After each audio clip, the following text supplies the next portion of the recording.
সামান্য সুজি দিয়ে আর একটু আলু সেদ্ধ দিয়েই বাড়িতেই যে এই রকম স্ন্যাক্স বানানো যায়, তোমরা একবার পুরো রেসিপিটা না দেখলে বিশ্বাসই করবে না। আর কতটা খাস্তা মুচমুচে হয়েছে বন্ধুরা।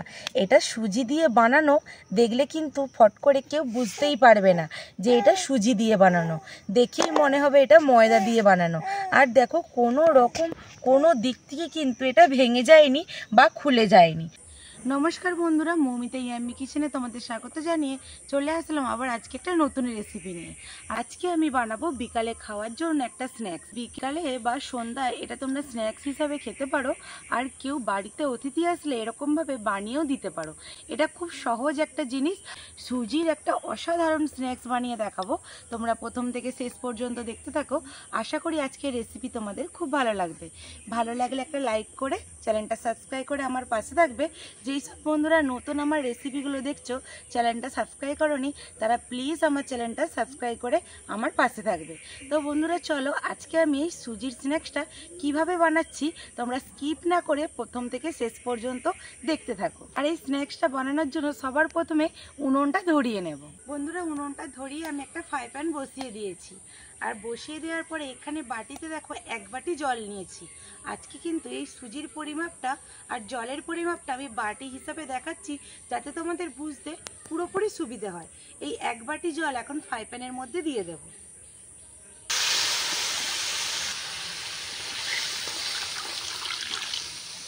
প্রথমে 1 বাটি জল দিয়েছি, আর এখন দিচ্ছি হাফ বাটিকে একটু কম জল, ওই বাটি মেপেই দিচ্ছি।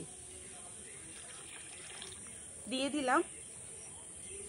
এবার দেব অল্প একটু জোয়ান, এই জলের মধ্যেই দিয়ে দেব। আর দেব 1 চামচের মতো সাদা তেল, একদম জলের মধ্যেই দিয়ে দিলাম। আর দেব জলের পরিমাপ অনুযায়ী লবণ। এখানে জলটা খুব ভালোভাবে গরম হয়ে গেছে। এই বাটি মেপেই দিয়ে দেব 1 বাটি সুজি। সুজিটা দিয়ে দিয়েছি, দিয়ে খুব ভালো করে জলের সাথে একটু সুজিটা এইভাবে নাড়াচাড়া করে সেদ্ধ করে নেব।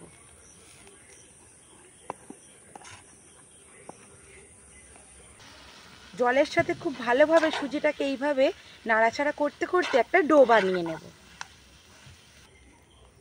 এইভাবে নাড়াচাড়া করে করে দেখো একটা ডো বানিয়ে নিয়েছি। এটা এখন একটা থালার মধ্যে আমি ঢেলে নেব।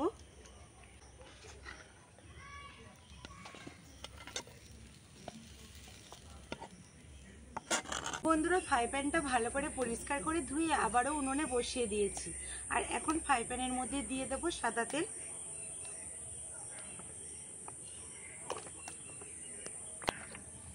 তেল গরম হয়ে গেছে, তেলের মধ্যে দিয়ে দেব গোটা জিরে। এই স্ন্যাক্সটা বানানোর জন্য একটা পুর বানিয়ে নেব। তার জন্য এখানে আমি কিছুটা আলুকে এইভাবে গ্রেট করে রেখেছি, একটা পেঁয়াজকে এইভাবে ছোট্ট ছোট্ট করে কুচিয়ে রেখেছি। এখানে একটু রসুন কুচি, আদা কুচি আর নিয়েছি কাঁচা লঙ্কা কুচি। জিরেটা ভালোভাবে ভাজা হয়ে গেছে, এবার রসুন কুচি আর আদা কুচিটা দিয়ে ভালো করে ভেজে নেব।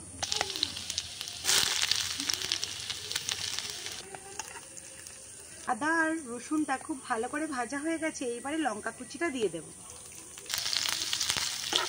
লঙ্কাটাকেও খুব ভালো করে ভেজে নেব। এখানে আমি লঙ্কার পরিমাপটা একটু কম দিয়েছি, তোমরা চাইলে এখানে বেশিও দিতে পারো, বা কাঁচা লঙ্কাটার বদলে তোমরা লঙ্কা গুঁড়োটাও ব্যবহার করতে পারো। সব কিছু ভাজা হয়ে গেছে, এখন আমি পেঁয়াজটা দিয়ে দেব। পেঁয়াজটা দিয়েও খুব ভালো করে একটু ভেজে নেব। খুব বেশি লাল লাল করবো না, হালকা একটু ভাজা করে নেব। পেঁয়াজটাও খুব ভালো করে ভাজা হয়ে গেছে, গ্রেট করে রাখা আলুটা দিয়ে দেব।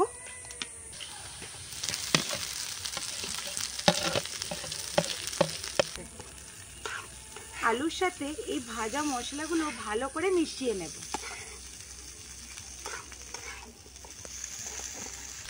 এখন দেব পরিমাণ মতো লবণ, দেব একটু হলুদ গুঁড়ো, দিয়ে ভালো করে এটাকে মিশিয়ে নেব। আর দেব ওপর থেকে একটু কাশ্মীরি লঙ্কা, যেহেতু আমি কাঁচা লঙ্কা দিয়েছি কালারের জন্য একটু কাশ্মীরি লঙ্কা দিয়ে দিলাম। যেহেতু আজকে আমি এখানে আলুর পুরটা বানাচ্ছি, সেই জন্য এখানে আলুর দম মশলাটা নিয়েছি, একটু ওপর থেকে দিয়ে দেব। বেশি দেব না, অল্প একটু দিয়ে দেব। কাশ্মীরি লঙ্কা আর আলুর দম মশলাটা দিয়ে খুব ভালো করে সব কিছু মিশিয়ে নেব। এখানে পুরটা আমার রেডি হয়ে গেছে, এবার নামিয়ে নেব। আর পুরটা দেখো কতটা সুন্দর দেখতে লাগছে, আর গন্ধটাও খুব সুন্দর বেরিয়েছে। পুরটা এখন নামিয়ে নেব।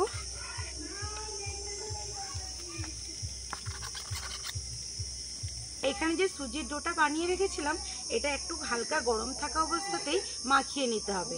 আমি হাতের মধ্যে একটু সাদা তেল নিয়ে নেব, তা না হলে হাতের মধ্যে জড়িয়ে যেতে পারে। তেলটা নিয়ে হাতের মধ্যে ভালো করে একটু এইভাবে মিশিয়ে নেব, দিয়ে খুব ভালো করে ডোটাকে মাখিয়ে নিতে হবে।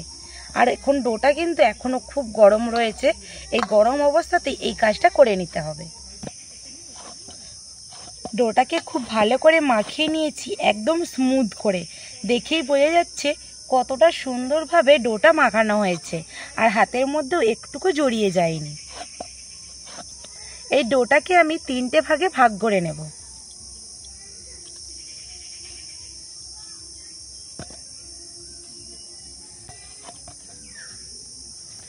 ডোটা 3টে ভাগে ভাগ করে নিয়েছি। এই ডোটাকে একটা একটা করে নিয়ে আমি বেলুন পিঁড়িতে বেলে নেব। বেলুন পিঁড়ির মধ্যে আমি একটুখানি তেল বুলিয়ে নিয়েছি, নিয়ে একটা ডো দিয়ে দিয়েছি, দিয়ে ডোটাকে এইভাবে চাপ দিয়ে দিয়ে একটু বাড়িয়ে নেব। তারপরে এটা বেলুনের সাহায্যে বেলে নেব, আর একদম আস্তে আস্তে সাবধানে এই কাজটা করতে হবে। এইভাবে একটু বেলে নিয়েছি, যেহেতু সুজি সেই জন্য সাইডটা এইভাবে ফেটে যাচ্ছে, কোনো অসুবিধে নেই। এইভাবে আমি সমান করে একটু কেটে নেব।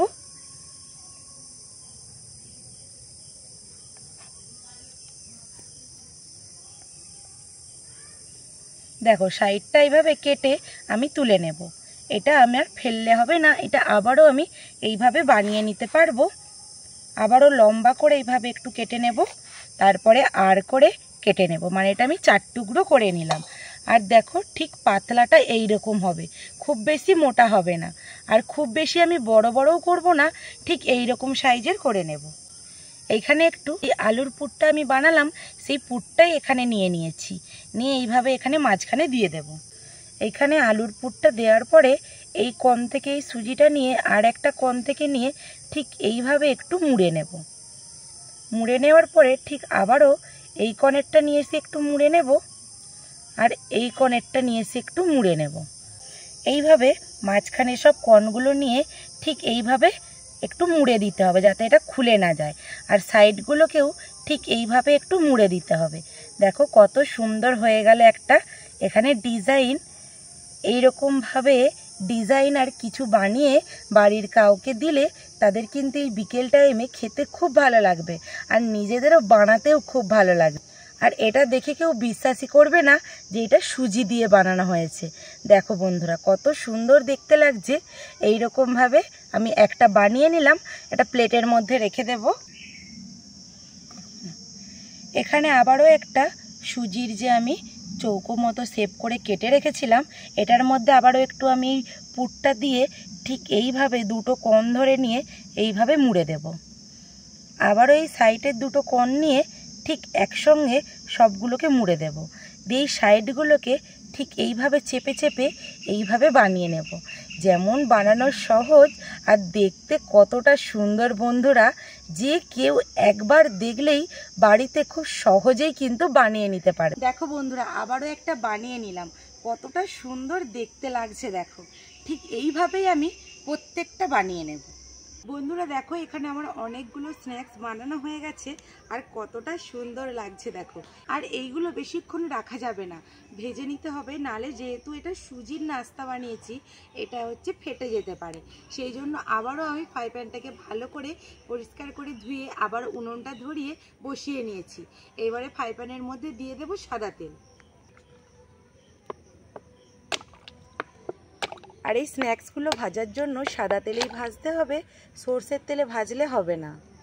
সেজন্য আমি একটু বেশি করেই সাদা তেল দিয়ে দেব। তেলটা গরম হয়ে গেছে, তেলের মধ্যে স্ন্যাক্সগুলো আমি দিয়ে ভেজে নেব। তেলটাও কত ভালোভাবে গরম হয়ে গেছে। বন্ধুরা দেখো উল্টে পাল্টে স্ন্যাক্সগুলো কত সুন্দর কালার করে ভেজে নিয়েছি। আর এইটা ভাজার পরে দেখে কে বলবে যে এটা সুজি দিয়ে বানানো হয়েছে, দেখেই মনে হবে যেন একদম ময়দার। কিন্তু বন্ধুরা তোমরা তো প্রথম থেকে শেষ পর্যন্ত দেখলে যে আমি কি দিয়ে বানালাম। আর এখন এই স্ন্যাক্সগুলো ভাজা হয়ে গেছে, তুলে নেব।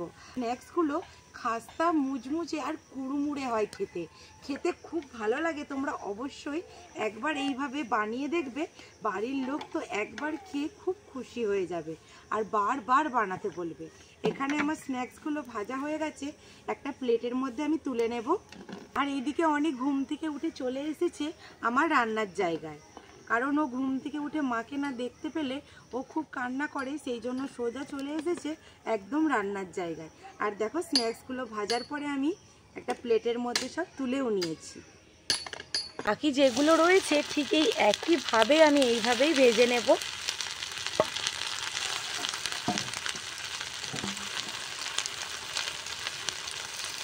বন্ধুরা এখানে আমার সব স্ন্যাক্সগুলো ভাজা হয়ে গেছে। ভাজার পরে দেখো কতটা সুন্দর দেখতে লাগছে আর একদম খাস্তা মুচমুচে হয়েছে। তোমরা আওয়াজ শুনে নিশ্চয়ই বুঝতে পারছো, একদম দেখো বিস্কুটের মতো খটখটে হয়েছে একদম। আর এই স্ন্যাক্সগুলো যতই খেতে কুড়মুড়ে হবে ততই এর টেস্ট। আর এই সুজির এত সুন্দর অসাধারণ একটা স্ন্যাক্সের রেসিপি তোমাদের কেমন লাগলো অবশ্যই কমেন্ট করে জানাবে। আর স্ন্যাক্সগুলো দেখো কতটা সুন্দর লাগছে দেখতে, এই দেখো একদম শক্তও হয়েছে আর খেতে খুব সুন্দর হয়। তোমরা বাড়িতে বন্ধুরা একবার অবশ্যই এইরকমভাবে স্ন্যাক্স বানিয়ে দেখবে, একবার বানালে বারবার যেমন বানাতেও ইচ্ছা হবে আর বাড়ির লোক একবার খেয়ে খুব খুশি হবে। তো বন্ধুরা রেসিপিটা আমি এখানেই শেষ করছি। আর আজকের এই রেসিপিটা কেমন হয়েছে অবশ্যই কমেন্টে জানাবে।